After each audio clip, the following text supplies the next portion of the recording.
So slightly off topic video, but very fun nonetheless, and a good insight to anyone that wants to look at electronics, because it will give you an idea as to how to look for faults or how to diagnose how a circuit works, etc. So this is my soldering iron. This is the Aoyue 2738A, and I bought this very cheaply from eBay in a used condition, way before I was doing amplifier repairs properly, and I just needed a decent soldering iron to do a few bits and pieces that I needed doing. And this came up very cheap, and I was like, wow, this looks great. I can SMD solder with the hot air gun station on there as well, and yeah, it looked like a pretty powerful bit of kit.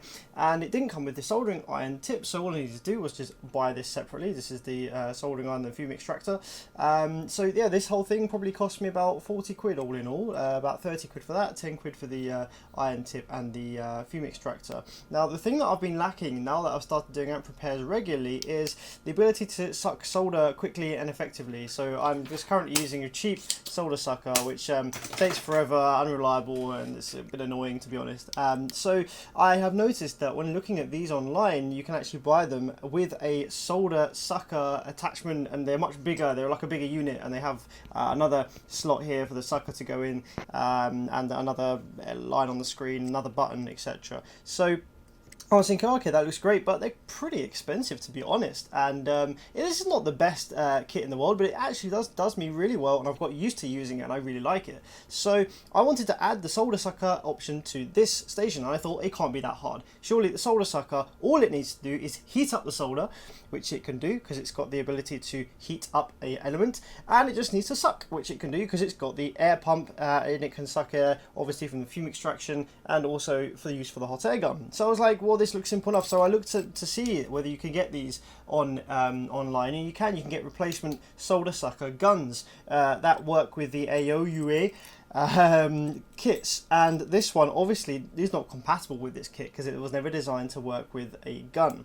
However, we are going to do some things to get this working. So, well, I ordered the gun, and I was like, I wonder whether this will fit anyway, because it comes with the same type of attachment that you get on the end of the soldering iron itself. However, when we look closely, this one has 5 pins laid out in a kind of round format, and this one has 6 pins laid out more like a star format, so it doesn't fit in the hole. So I was like, this can't be too hard. It's just a heating element, and it's a button, and it's well, that's it. It's a heat and it's a button. So why is there more pins on here than we need? So I wanted to go ahead and have a look and see whether I could get this thing working by hacking it, tapping into the back, going into the circuit, and making this work how I want it to. So first of all, we need to understand how the soldering iron works. So obviously the soldering iron has a 5-pin layout here in the slot. So we need to work out what those 5 pins are doing to see whether we can tap into the circuit which is feeding this adapter. The tip itself, the element is in the tip. So fortunately, because this is removable, we can actually take a look at the pins or the rings on here and find out how this is heating the gun, because obviously this is 6 pins, but all we need to do is heat the element, which would normally you just think has a positive and a negative. So we have 6 pins there, what for? So firstly, what we're going to do is we're going to slide this back in here, and we're going to see what does the main system see on these pins. So we're going to take our multimeter, put it on diode beep setting to just measure ohms. Put this down here. So the first things off the bat, we know there's going to be a pin for case ground. There's always, on a mains device like this that's grounded, there'll always be any exposed metal that is connected to the unit will be grounded. So one of these pins has to be ground. So we can go through each of these pins here and just see which one of them works out as ground. Go through 1, 2, 3. Okay, there we go. So the 3rd pin there is the ground. So we can rule that pin out as being useful for driving our gun. We will connect this ground pin, and I think that's the same one in fact. This is the one from the gun. So if we take the same pin location, which is the bottom one, and there we go. So it's obviously based around the same format. So now that we've worked out which one is case ground, let's work out what the others are doing. So we've got 6 pins here. That heating element is basically just a coil, so it will need to have a low resistance. So in order to find out which ones of these pins are the ones which go across the heating element and therefore have a low resistance, let's start at pin number 1. And let's read off the last pin, the one next to it, pin number 5. Okay, so we've got 8 ohms there. I'd say that's a pretty good guess that would be a heating element. So let's move down to pin number 2 down here, and let's read across to this next one here, which is pin number 4. That's also reading 8 or 8 ohms. That's the same. So perhaps this has 2 heating elements in it. If we read between the first heating element that we read and the second one here, we can see it's a direct short, so that's 0. So by the looks of it, we've either got 2 heating elements in parallel, or it's 1 heating element and it's just making use of twice the pins for good current. So that then that now has used up all of our pins. We've got heating element across 1 and 5, heating element across 2 and 4, and 3 is our case ground. Okay, fantastic. Let's just make sure that that is the case then with this. So we've got 3 rings and a ground, or case ground. So if we put our multimeter pin here first of all, let's have a look.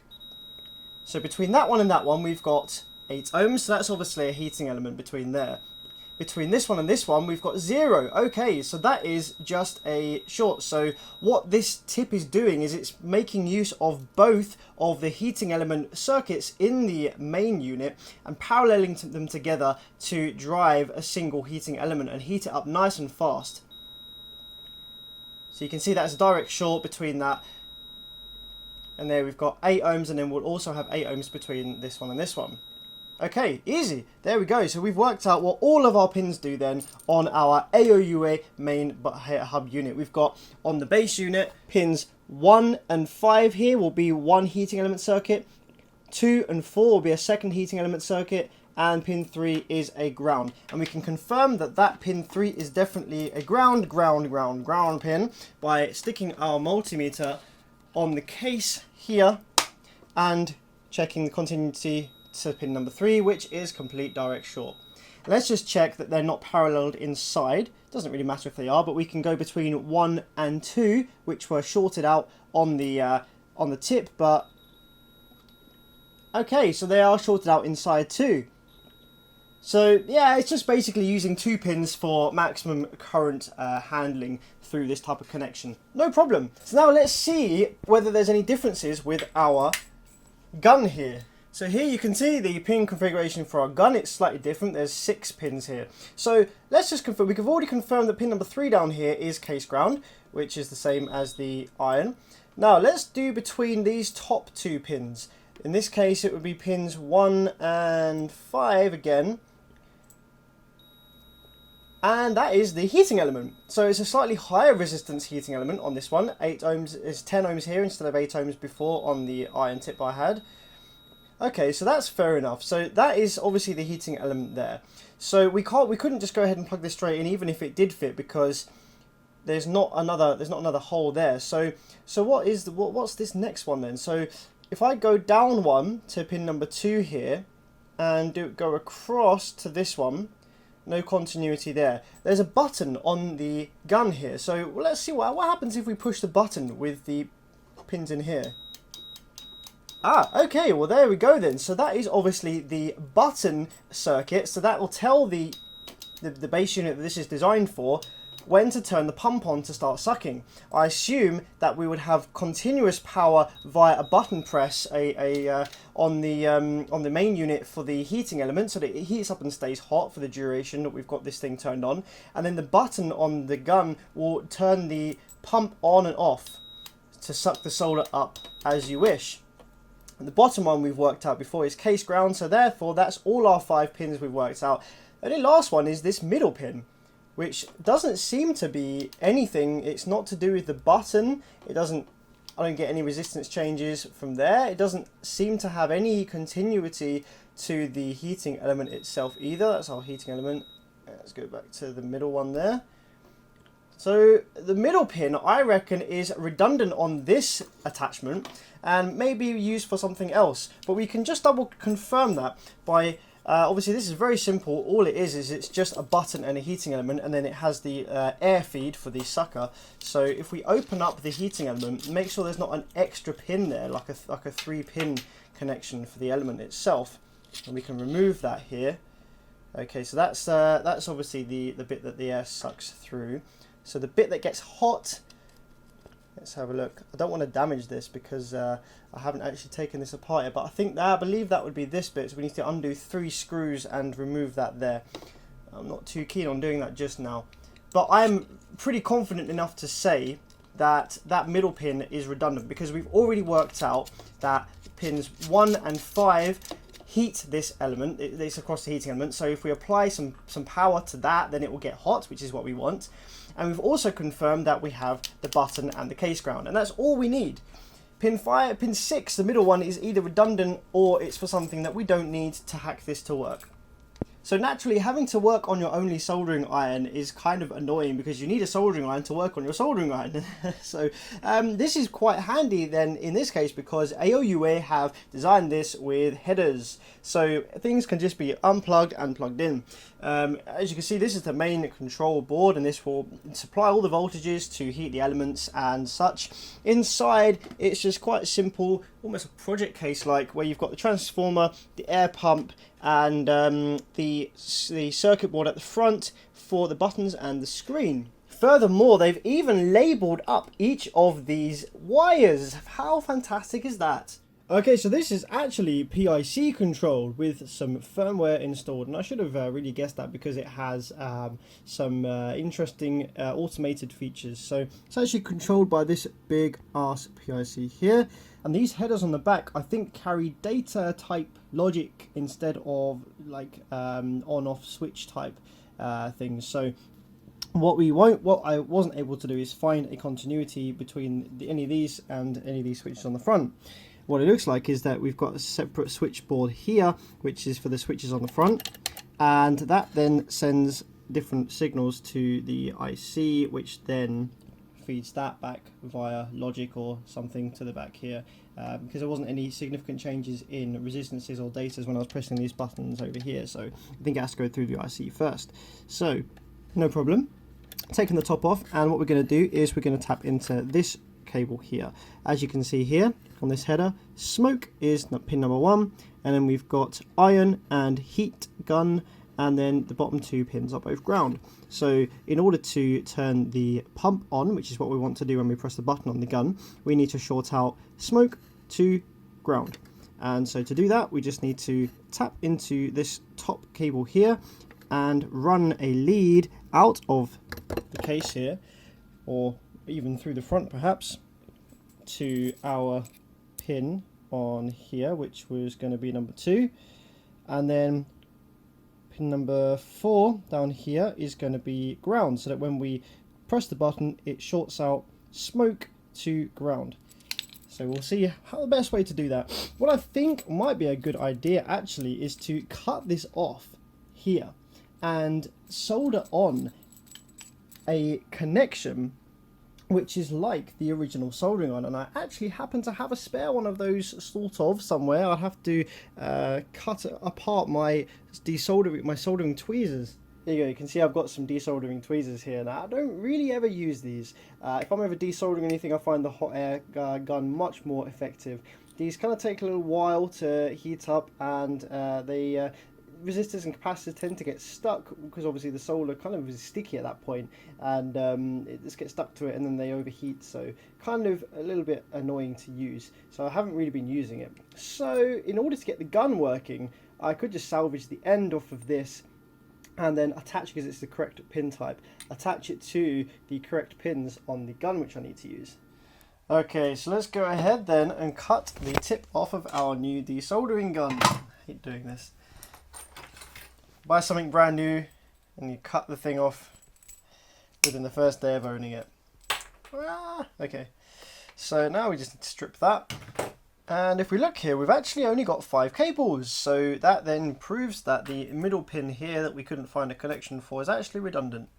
And now I'm going to take our rarely used soldering tweezers. I don't really want to do this either, but it's the best way to do it, and we're going to cut the cable off on these as well. Cut it a little bit higher up to give us a bit more length. Worst case scenario, if I ever do need to connect these back up again, I'm sure you can buy these online and I can just solder it up. So that's no big deal. Let's put these to one side. So now I just need to strip this and connect this to the correct cables for how we want this to work on the desoldering gun. Now comes the slightly iffy task of using the soldering iron to solder these wires together for the connector to the gun. And this is the old connector from the tweezers. I could really do with some helping hands, you know, those little tweezery things you get, the crocodile clips. But I don't do enough of this bare wire soldering, it's all on the amplifier, so I've never really needed it before. So yeah, but I'm a bit worried about, obviously, when I connect the wires for the switch for that, I'm not going to be able to do that by soldering, because I'll end up shorting it out by touching the case ground against some of the wires inside whilst it's on. So I'll have to use some little chock block terminal connectors here, which is absolutely fine. There's no problem at all. It's just a very low voltage little jumper wire. That's all it needs. So let's turn this on and let's solder this in place. And I've also put some heat shrink on this, so when we're all done, we can heat shrink this up. Okay, so these are all soldered together correctly, and we've got an extension wire here which will be attached to the switch, and that's going to go round in through this little case hole just behind the transformer. CA glue that up, and I'm going to bring that round to, I'm going to tap into this top wire of this cable here, which is for the smoke button on the front, which will turn the pump on and off when I press the switch. So we just need to cut this cable here, and then we need to connect the two together using a single chock block connector. And obviously I can't solder it because then I won't be able to use the soldering iron because it's all disconnected. Okay, the patch lead is attached there to the ribbon cable now. We're going through the case. Nice big dollop of CA glue there to prevent it being snagged. Coming out, and then we have, this is the biggest piece of heat shrink I could find. I seem to have used it all on my recent repairs, so yeah, a bit of heat shrink on there. That's all CA glued as well, each individual cable, so that it won't touch each other. And then the heat shrink over the outside. I am going to also put some electrical tape wrap the fuck around this cable. This is just the workshop. I mean, if this was for a customer, this would be done very, very professionally with looking very nice, new cables, etc. But this is just to get me working up and running and do some repairs with, and it's solid, so it doesn't really matter what it looks like. So yeah, some electrical tape around there, and yeah, then we're ready to fire her up and see if this actually works. Cool, so moment of truth then. Got my gun here. Let's attach this to the air nozzle and pop that in there. Fire her up. Turn the soldering gun off just for a sec. So when I push the button, it should turn the pump on. Yeah! That works. Does the gun work?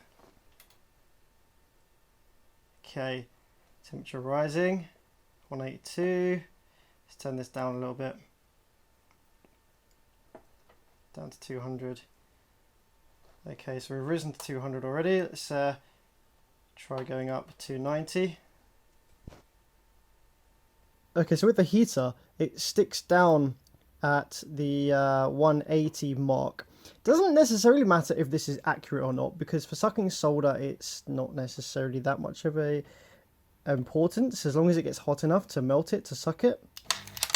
So let's try and melt some solder on the tip and see if that works. My camera has just died, unfortunately. I've just turned it off. I don't want to get in too hot. So yeah, it's definitely steaming. Oh yeah, it's melted the solder already. So I don't think we need this up particularly high at all. I think you can put that all the way down to 200 minimum.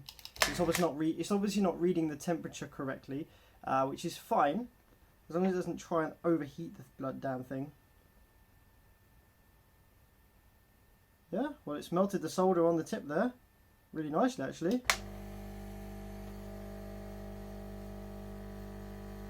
I think when you suck it like that, it actually cools the tip with the air flow, so we may need to increase the temperature on that. Now obviously that'll be something that I just get used to with how to use this.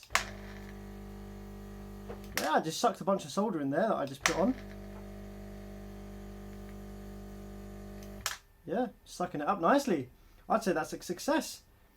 So what are we on now? Oh no, hang on a minute, the temperature is working just now. We're up at, I don't know if that's mirrored, I don't know if you can see that, up at 300 and something. It's a little bit all over the place. Doesn't seem massively accurate. Oh, look, we've got this set at 200 and it's actually reading 300 and something. So you can hear the thing ticking away, working. I think it just heats it indefinitely. It doesn't know when to stop. Which isn't necessarily a bad thing. It just means that it gets super hot enough This is just continuously heating.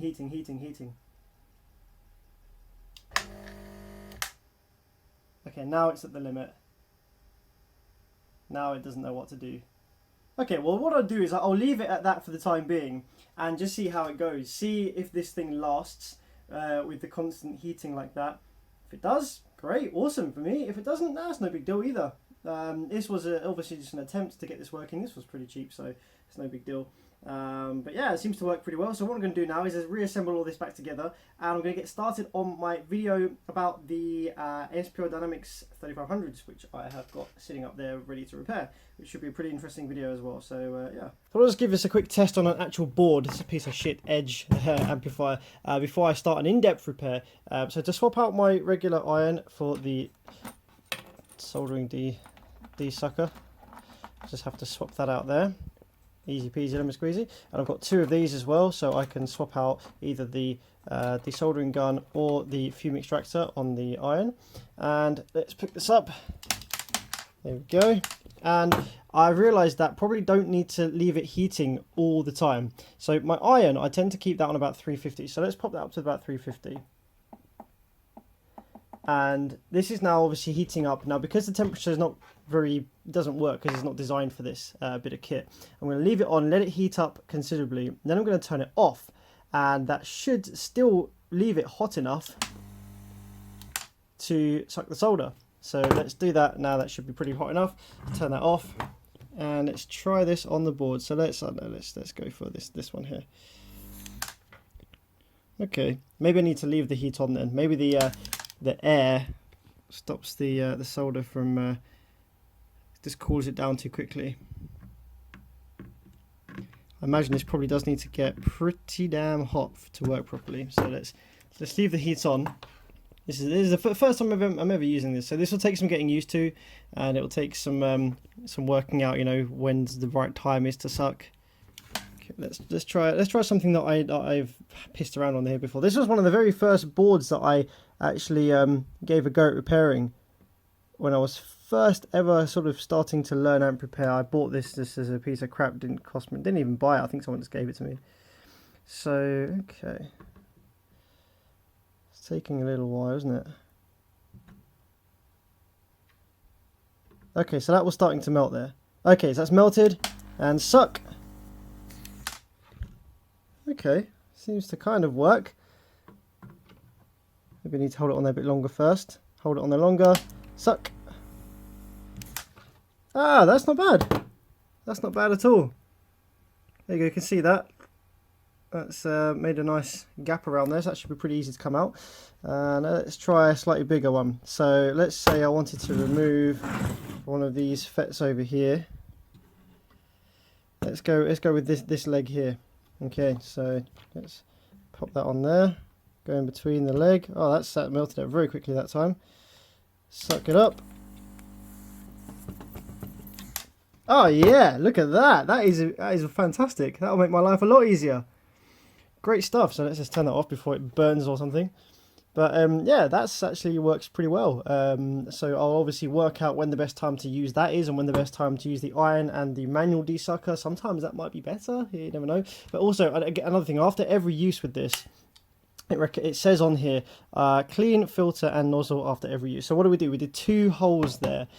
So let's remove the, try and do this one-handed and hold the flipping camera at the same time. Okay, so not bad. You can see how this works. Got a little filter here, and that catches the solder, and it actually sticks to it quite badly. You can take it off like that, which is fine.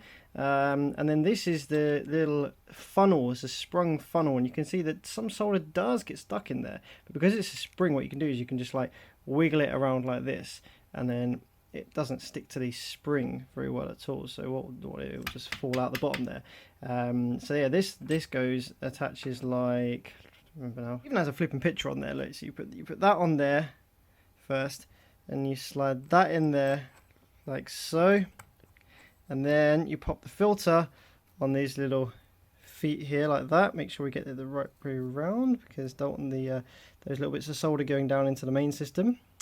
Of course it would flip, wouldn't it? I assume I can buy replacements of these. I mean, these will be like nothing. You should be able to get a pack of 100 for like £1 or something. There we go. Slot that in there. That then goes on there. Man, I'm not good at doing things one-handedly. And then that will go in there. You get the idea.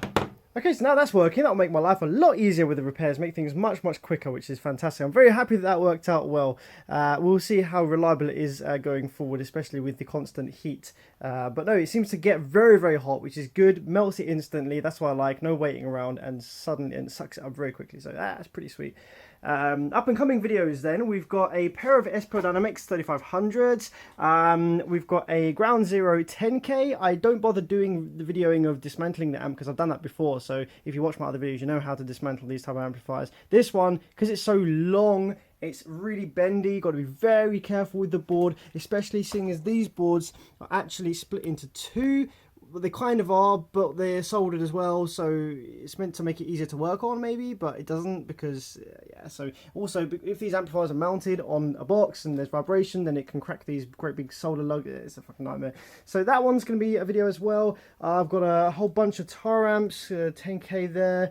I think that's another 10K, was that 5K? Got an old school tar amps 10K there, and just need some testing, won't video that one. Yeah, S Pro Dynamics D5, that'll be an interesting video. What else we got? A couple of Bassface DB 1.3s, Sundown 3500, another tar amps, another Sonido mask. I did a video on those two already, so I won't do another one of those. And a Genesis 8-channel that's not actually broken. I've bought that myself for my own vehicle, and you'll see updates of that as it comes along. It is almost, I've got the front end playing in my car. You'll see some updates of that relatively shortly, next couple of months I reckon. We'll get some nice good videos of my front end working on this amplifier. I'm going to do some upgrades to it first though. This was made in 1999 and there have been some new parts which have been released, new ICs that are slightly better with for SQ, so I'm going to do some upgrades on that, and that should sound better than ever. I'm also doing a video on a Yamaha home theatre sub. You can see it there, and this is what the power supply board, and it's taking forever because lots of parts need to take forever to come into the UK. Some stuff you can't get over here, so just waiting for parts to arrive on that, and I've actually been videoing this repair for the last month or so. That'll be a good one when it's done. It's an interesting repair video, that one. So stay tuned to the channel for some new videos, and I will do some more bass stuff shortly with the car as soon as I've got the front end in, but for the time being I'm going to be doing a few more amp repair videos, seeing some different types of amplifiers, and yeah, I just find it really interesting myself, and I know you guys have found it very interesting, so hopefully that will be cool. I know many of you will be thinking, what the fuck, it's an absolute state in here. You're right, it is. This was never designed really to be a workshop. I was mainly just using it for stock storage and stuff, and then it turned into a kind of workshop with amp repairs, but I never really got a chance to completely strip the place out and make it a legitimate workshop for repairing amplifiers, which I will do, and it's on my list of things to do. The problem is I need like I don't know, maybe a week's period where I'm up to date with my work. You can see how many amps I've got here to work on. So I haven't got the time now to strip the whole workshop out and make it nice. I will do that as soon as the repairs slow down a bit and I catch up on the work that I need to do. The idea is to have a much bigger workbench the whole way along the back, so the whole back wall will just be a long ass workbench. Stuff on the walls, hooks for my soldering iron rather than this riff-raff. Nice sound system in here as well, so I can listen to music when I work. The stock, most of it is actually just kind of doesn't need to be here. I've got old stuff. You can see my twin 8s there. I've got an old scope up there. Some boxes with nothing in them actually. Just boxes of wires that I need to sort through, and all bits and pieces. You're going to get some new shelving units. Going to have shelving going all the way along this back wall, so I've got space for amplifiers rather than stacking them. I'm going to have a dedicated subwoofer recone area on the workbench. So yeah, lots of plans to do, lots of ideas, and just need to have a little break in my work to actually get this done.